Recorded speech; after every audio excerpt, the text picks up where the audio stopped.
In this video, I'll give you a lesson on how to play the drum rudiment, the 5-stroke roll. The 5-stroke roll is an important rudiment in fife and drum. You'll need decent mastery before moving on to the English Reveille or cadences in the common time march style. Make sure you have your drumsticks and drum or drum pad set up. In this lesson, I'll play to demonstrate and then give you time to play along to music or audio. As you'll recall from lesson 7, the 7-stroke roll. A 7-stroke roll is made up of 7 individual strokes that are played fast enough to close into a rolling sound. The 5-stroke roll works the same way. We'll play 2 strokes on one hand, 2 strokes on the other, and then a final stroke, 5th stroke, on the first hand. 5s actually alternate, so if you started on the left hand, your next one would begin on the right hand, doing the same thing. 2 strokes on the one, 2 strokes on the last, and then 1 final stroke, adding up to 5. And these ideally would be played quickly enough that now we begin to close that roll like this.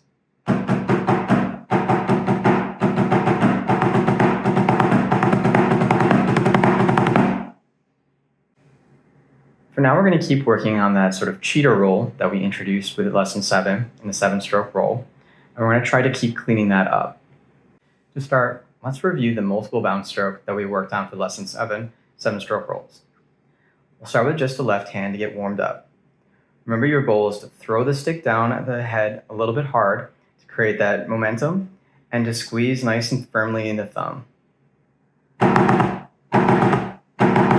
Your goal right now is to get those couple of clean sounding bounces where you can hear 3 or 4 individual bounces.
Once you're feeling confident with your left hand, switch to just the right hand. Same idea, you're going to throw the stick down hard, and then depending on which grip you're using, you're either going to squeeze the thumb and pointer finger or squeeze in the pinky and try to get the same clean open 3 to 4 bounce strokes.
So now our next step is to reduce the number of bounces to just 2.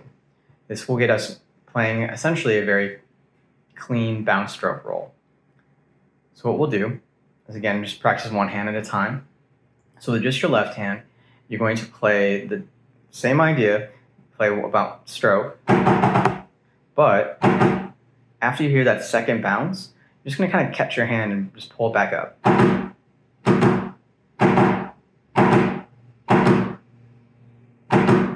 And you can see that my arm is actually moving a little bit to kind of bring it back up. And what that does for me is later on, as I start to string these into a roll, is because I'm bringing my arm up, that helps me get ready to start throwing it back down for the next bounce stroke that I need to do.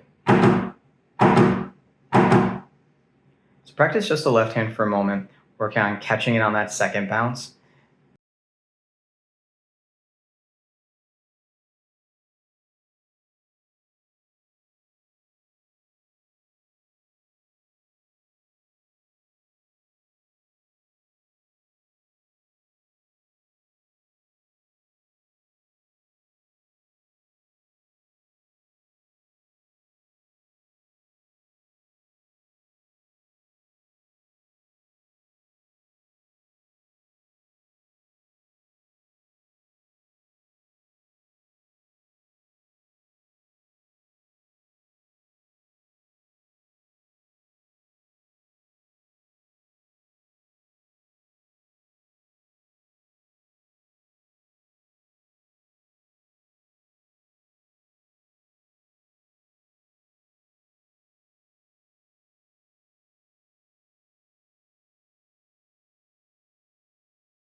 Once your left hand is feeling pretty comfortable, try working on the same idea with just the right hand.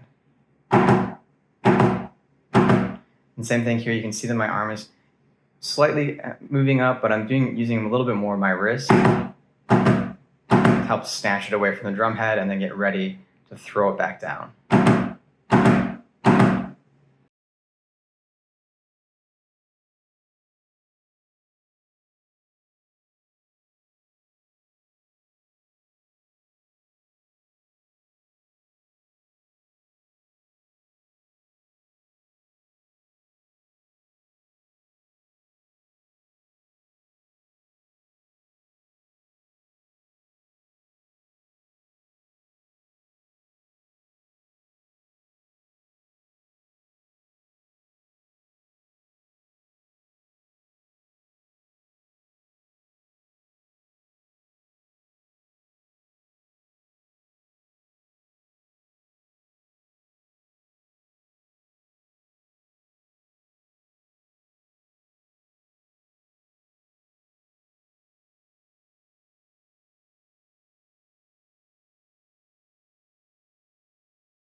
So once those double bounces are feeling pretty confident, you can try moving into the 5-stroke roll and playing these as alternates.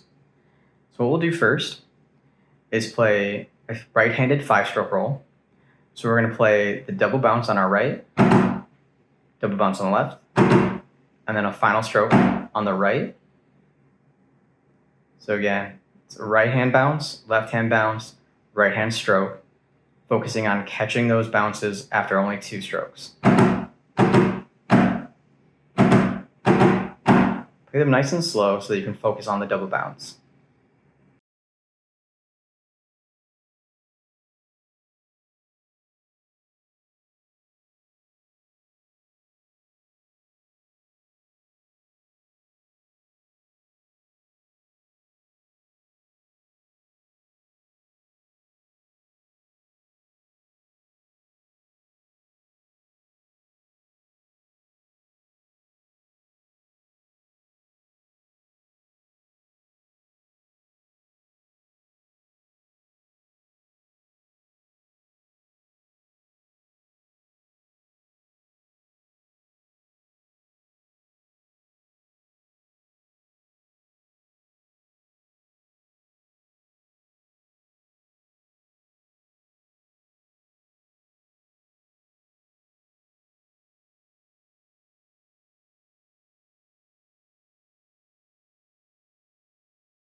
Now we'll try the opposite. We'll play a left-handed 5. So you'll begin on your left hand, then your right, and then a left hand stroke.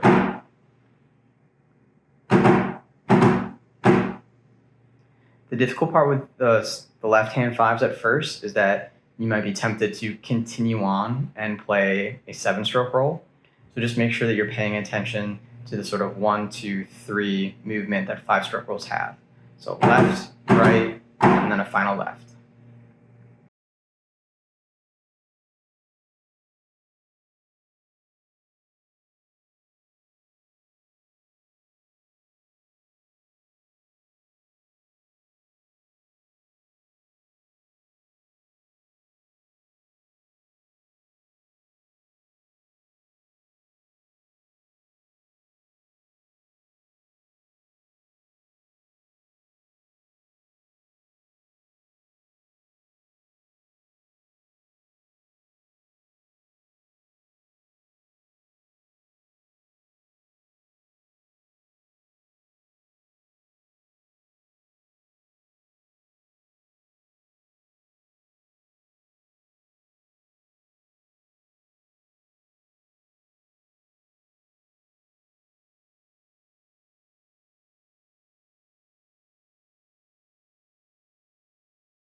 So our next goal is to alternate our right-handed fives and our left-handed fives. So we're going to play a right-hand five first. So you're going to play the right bounce, left bounce, right stroke, and then left bounce, right bounce, left stroke. And then you'll just keep doing that, just alternating them back and forth. For right now, I would suggest playing a right-hand five and a left-hand five, pausing for a moment just to let yourself reset, and then doing that again and again. So it'll sound more like this. You can leave a slight pause between the two as you just sort of shift gears.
So just like with our 7-stroke rolls, our next goal is to increase the speed. So we want to do our double bounces as close together as possible so that there's not really any sound between them. So ideally, your rolls will start to sound like this.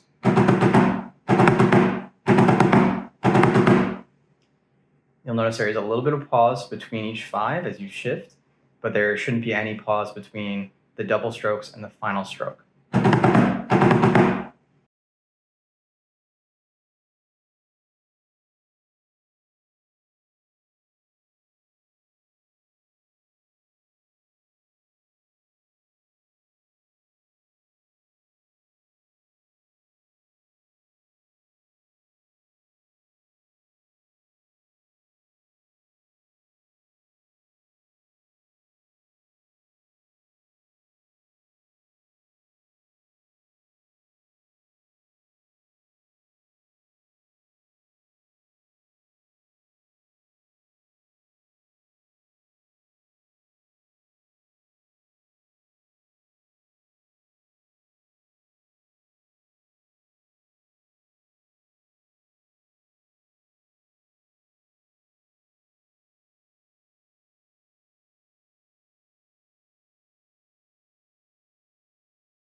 Just like with the 7-stroke roll, you might be finding that as you get faster, you start to lose control of the sound of the roll.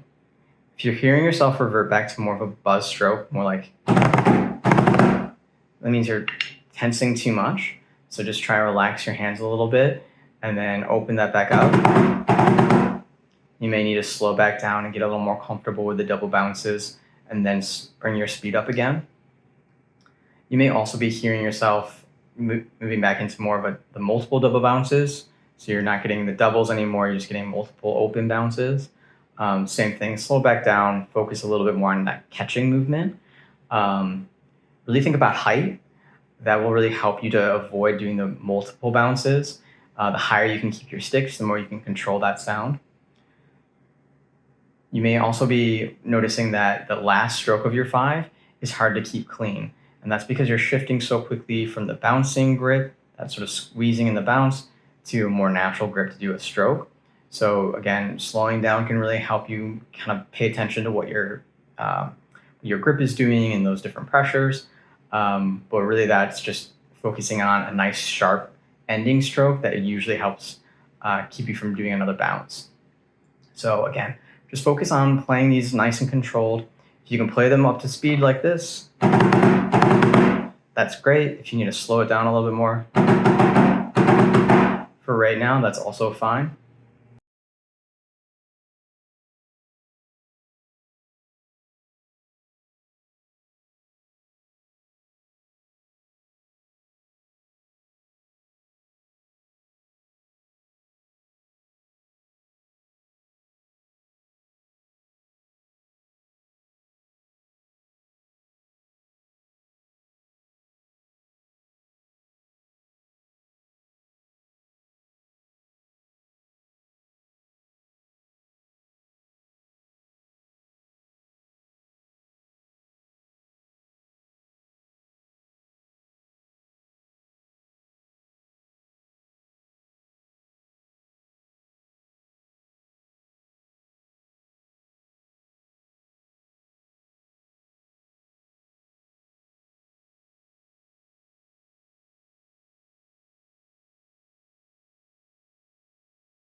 This is what a 5-stroke roll looks like in written music. You'll notice that it looks the same as a 7-stroke roll. We have the 2 dashes on the first note and a line tying them together.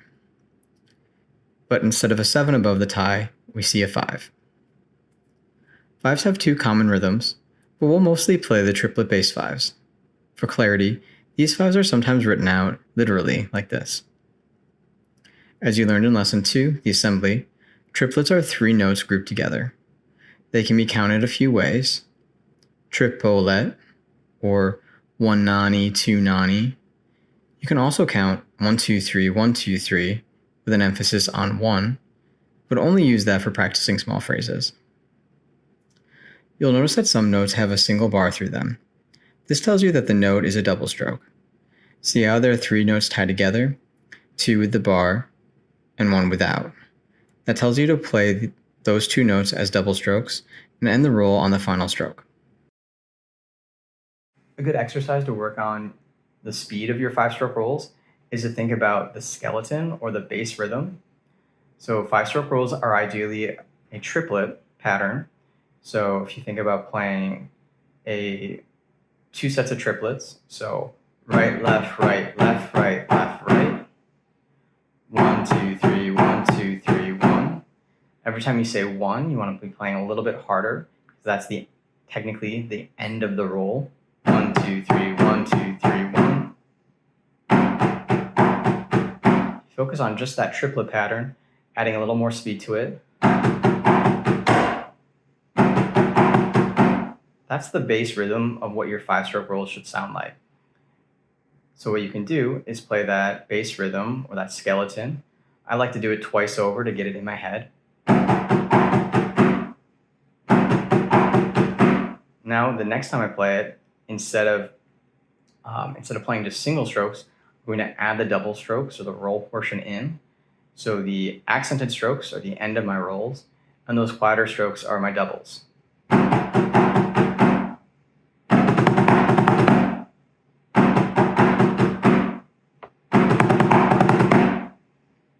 Thinking about it that way helps you to clean up your rhythm and increase your speed without accidentally crushing your rolls too much, or playing them on top of each other. So it helps you to make sure that you're giving that slight pause between each roll.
Make sure you can comfortably play along to the recording all the way through before moving on. Once you've got this beating down, move on to the next lesson. If you want a recording of just the full beating, check out my video